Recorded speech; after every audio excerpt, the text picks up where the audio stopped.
जाग्रयाम पुरोहितः। हम राष्ट्र आराधक भारतवर्ष को जागृत और जीवंत बनाएं। युग युगीन भारत के कालजयी महानायकों की तेजस्विता की गौरव गाथा।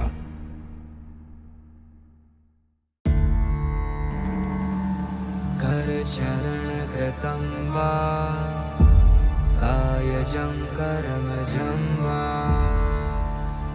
श्रवणनयनजं वा मानसं वा पराधं विहितमविहितं वा सर्वमेतत् क्षमस्व।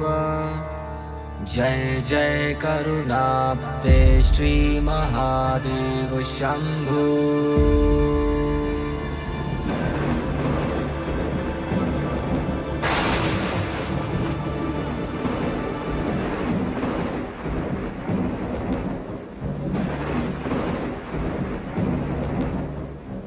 डमरुकेश्वर महादेव मंदिर 84 महादेव मंदिरों में 4 नंबर के मंदिर हैं। वज्रासुर का वध करने के लिए भगवान शिव ने यहाँ स्वयं प्रकट होकर अपने डमरू को बजाया था, जिसकी ध्वनि से इस शिवलिंग की उत्पत्ति हुई और तभी से इसकी पूजा और अर्चना की जाती है, और जिससे आपके मन की इच्छा को भगवान महादेव जानकर जल्द से जल्द पूर्ण करते हैं, आपके पापों का नाश करते हैं और आपको सुख शांति और समृद्धि प्रदान करते हैं। हर हर महादेव। महादेव की चर्चा हो और डमरू की चर्चा न हो, ये कैसे संभव है। आज यात्रा है ऐसे महादेव की जिनका नाम ही डमरू से जुड़ा हुआ है। वे हैं डमरुकेश्वर। संस्कृत में डमरू को डमरू या डमरुक कहते हैं। उसी डमरुक के ईश्वर हैं डमरुकेश्वर। 84 महादेवों के जो संदर्भ में मुझे मेरे दृष्टि से एक महादेव के मुझे थोड़ा कौतुक लगा कि वो ये हो जाता है डमरुकेश्वर महादेव करके। तो ये डमरुकेश्वर महादेव देखने के बाद मैंने थोड़ा विचार किया, ये शंकर जी का एक अत्यंत महत्वपूर्ण भाग को इसमें लिया गया है, क्योंकि शिवजी को हम नटराज राज माना जाता है, इसलिए नटेशः संस्कृत में ऐसे बोलते हैं, नटेशः। नटेशः माने शिवजी है। और इस बारे में हमारे जितने भी परंपरा में और संस्कृत के साहित्य परंपरा में देखा तो भी शिवजी को एक कलाविद के रूप में, नटेश्वर के रूप में, नटराज राज के रूप में ऐसे माना जाता है। मेरा कहने का यह आशय है कि डमरू का जो प्रयोग होता है और उसमें से संस्कृत व्याकरण के पूरे जो उत्पत्ति के आधारभूत जो अक्षर समामनाएं जो होता है वो उधर से हुआ करके एक कथा जो बताया जाता है। डमरुकेश्वर की कथा ले जाती है हमें वैवस्वत कल्प में। नाम से ही स्पष्ट है कि यह कल्प विवस्वान अर्थात सूर्य को समर्पित है। इस कल्प में हुआ एक वज्र नामक भयंकर दैत्य। वज्र के पिता का नाम ररु बताया गया है। भारतीय पुराणों में ररु नरक का भयानक जीव है, वही जीव जिसे चीन में ड्रैगन कहते हैं। स्वाभाविक है कि ये दैत्य ररु के समान भयानक रहा होगा, तभी तो इसका ये नाम रखाया होगा। और ऐसे भयानक दैत्य का बेटा हुआ वज्र। वज्र शब्द प्रायः कठोरता से संबंध रखता है, इसलिए इंद्र का आयुध भी वज्र है। आकाशीय बिजली भी और हीरा भी वज्र कहलाते हैं। वज्र दैत्य भी कठोर हृदय वाला था।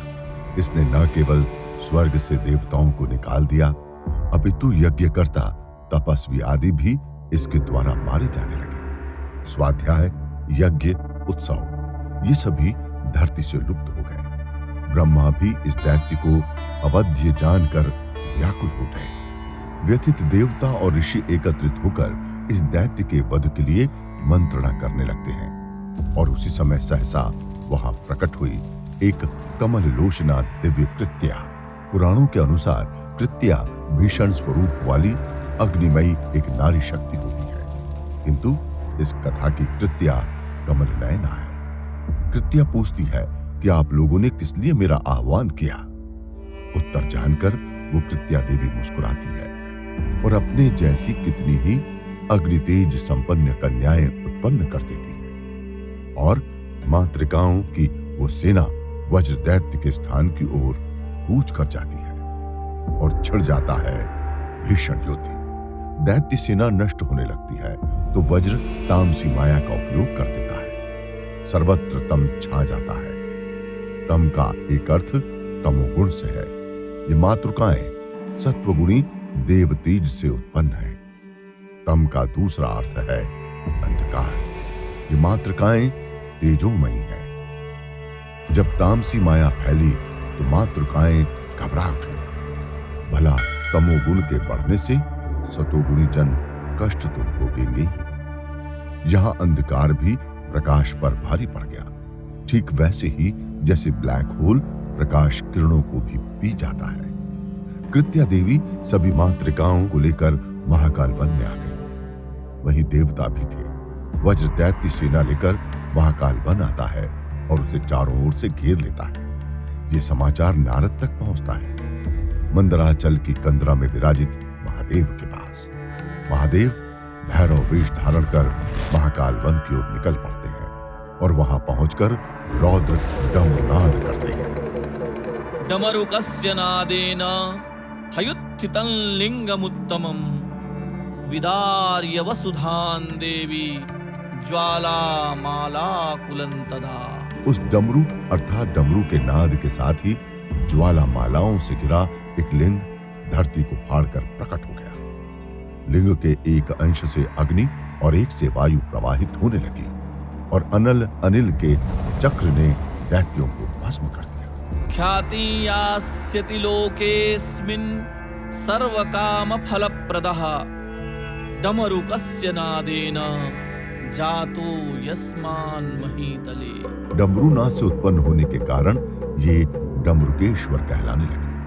डमरुकेश्वर पापनाश तो करते ही हैं, इनका दर्शन युद्ध में विजय भी दिलाता है। इस कथा को तनिक ध्यान से देखें तो क्रांति और नाद विजय की कहानी है।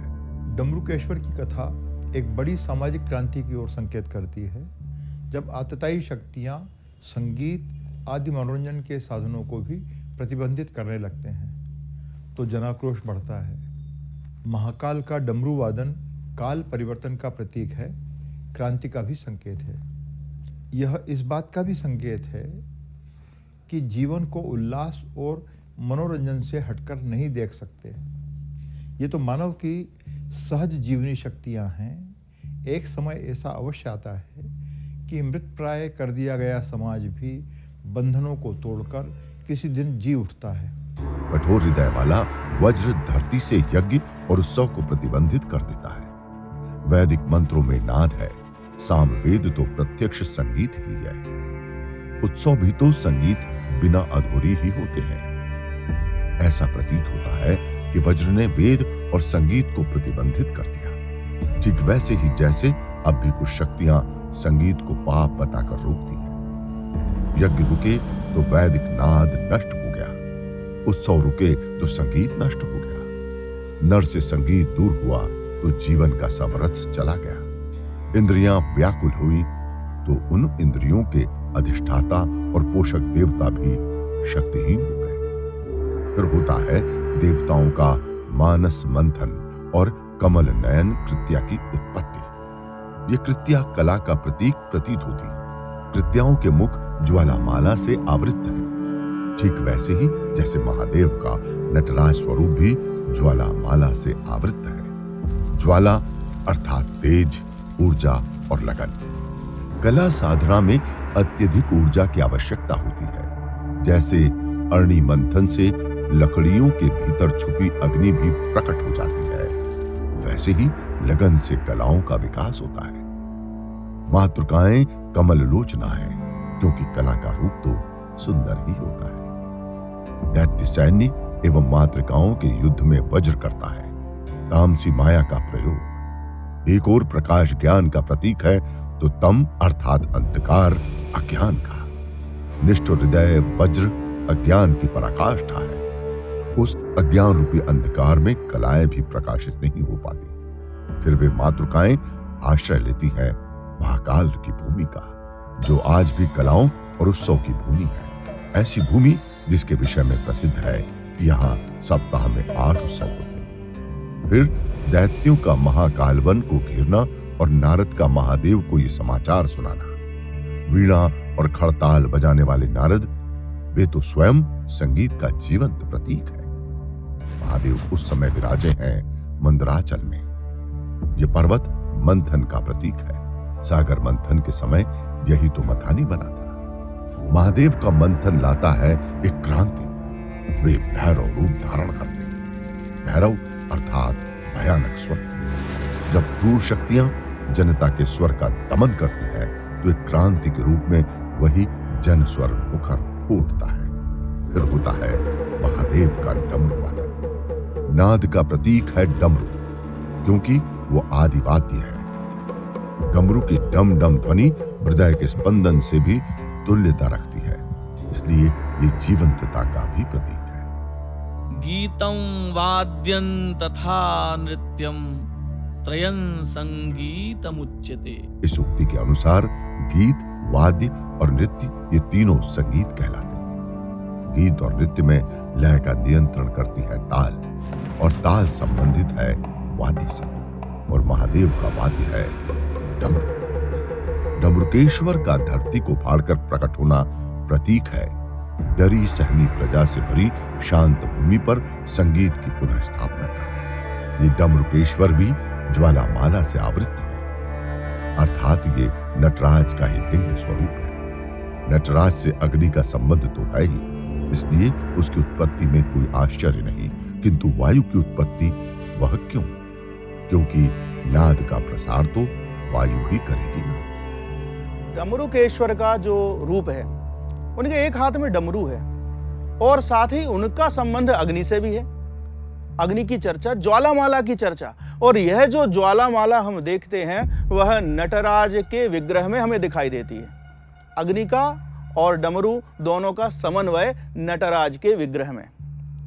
मयमतम जो वास्तु का ग्रंथ है उसमें शिव की नृत्य मुद्रा की चर्चा होती है। वहां नटराज का विग्रह दर्शाया गया है। नृत्य और नृत्य, तांडव और लास्य, ये नाट्य शास्त्र के जो ज्ञाता हैं वह जानते हैं। नृत्य क्या है? जो केवल ताल पर आश्रित है, कुछ मुद्राएं उसमें होती हैं, लेकिन जब उसमें भाव जुड़ जाता है तो वह नृत्य कहलाता है। शिव नृत्य करते हैं, तांडव करते हैं, और पार्वती नृत्य करती हैं, लास्य। और वो जो नटराज की मुद्रा है कैसी है? नृत्यम भुजंग ललितम, भुजंग ललित मुद्रा की बात हो रही है। संध्यायुक्तम, संध्या युक्त मिहोच्यते। तो कैसा वो भुजंग ललित नृत्य है, वो संध्या से युक्त है। अब ये संध्या क्या है? तो शैवागम में 7 तांडवों का उल्लेख है। उनमें आनंद तांडव है, उनमें पार्वती तांडव है, गौरी तांडव है, उसी में संध्या तांडव का उल्लेख भी होता है। और यह संध्या तांडव विशिष्ट इसलिए है कि अकेले शिव नृत्य नहीं कर रहे हैं इसमें, उनके साथ पार्वती, उनके शिवगण सभी नृत्य कर रहे हैं। जो सरस्वती हैं वीणा बजा रही हैं, और ब्रह्मा स्वयं झांझ बजा रहे हैं, और संध्या काल में प्रदोष वेला में यह नृत्य हो रहा है, इसलिए प्रदोष नृत्य भी इसको कहा गया है। और एक बात कि जो संगीत से जुड़े हुए नटराज हैं वे डमरुकेश्वर की कथा में दैत्यों का नाश कर रहे हैं। ऐसा कैसे संभव है? जो नृत्य करने वाला है, जो नाद करने वाला है, वह किसी का नाश कैसे करेगा? लेकिन नटराज को जब हम देखते हैं, उनकी पूजा का जो फल कहा गया, नित्य पूजा फलम सद्यः शत्रुनाश करम भवेत, कि जो नटराज की मुद्रा, नृत्य की मुद्रा है, उसकी जो पूजन करता है उसके शत्रुओं का शीघ्र ही नाश होता है। तो कहीं ना कहीं संबंध डमरुकेश्वर की कथा से नटराज का भी हमें दिखाई देता है। और नटराज का संबंध नृत्य को, संगीत को आगे बढ़ाने में एक तो प्रत्यक्ष है, और दूसरा परोक्ष भी है। भरतनाट्यम जो नृत्य की एक विशेष शैली है, कैसे समाज में यह आई? सबको पता होगा कि नाट्य शास्त्र में करणों की चर्चा है, मुद्राओं की चर्चा है। उन्हीं में ललित मुद्रा आती है, भुजंग त्रास मुद्रा आती है। और यह जो भुजंग ललित कहा जा रहा है, तो ऐसा लगता है दो मुद्राओं का कुछ मिला जुला रूप भुजंग ललित मुद्रा रही होगी। और 108 करणों की चर्चा। लेकिन समय के साथ नाट्य शास्त्र के जो जानकार थे, जो प्रयोग करने वाले थे, वे सब काल कवलित हो गए। लोग भूल गए। ग्रंथ में मुद्रा लिखी हुई है, लेकिन कैसे करना नहीं पता। लेकिन एक कोई राजा था जिसने चिदम्बरम में शिव मंदिर बनाया, नटराज मंदिर बनाया, और उसके गोपुरम पे वो जो करण कहे गए हैं, जो नृत्य की विभिन्न मुद्राएं कही गई हैं, उनका अंकन कराया। प्रस्तर पे मुद्राओं का अंकन है, रिलीफ बने हुए हैं, और फिर उन्हीं को देख करके खोजा गया कि अरे यह तो अमुक मुद्रा है, और वहां से उन मुद्राओं का प्रयोग कैसे कर सकते हैं वो देखा गया। और उसके बाद अस्तित्व में आया हमारा भरतनाट्यम नृत्य। डमरुकेश्वर मंदिर रामघाट पर शिप्रा के पूर्व दिशा में स्थित है। वास्तु के अनुसार ये नागर शैली का मंदिर है। यहाँ अधिष्ठान से लेकर कलश तक के 8 अंग दिखाई देते हैं। मुख्य द्वार पूर्वाभिमुख है। मंदिर के अर्धमंडप में नंदी की प्रतिमा स्थापित है। वर्गाकार गर्भगृह के मध्य डमरुकेश्वर का प्रस्तर लिंग विराजमान है। गोलाई लिए हुए जलाधारी का मुख उत्तर दिशा में है। मंदिर में पार्वती, गणेश तथा कार्तिकेय की प्रतिमाएं भी स्थापित हैं। आज डमरू के स्वर के साथ डमरुकेश्वर को जानने का प्रयास किया। अगले अंक में अनादि कल्पेश्वर की यात्रा। तब तक जय श्री महाकाल।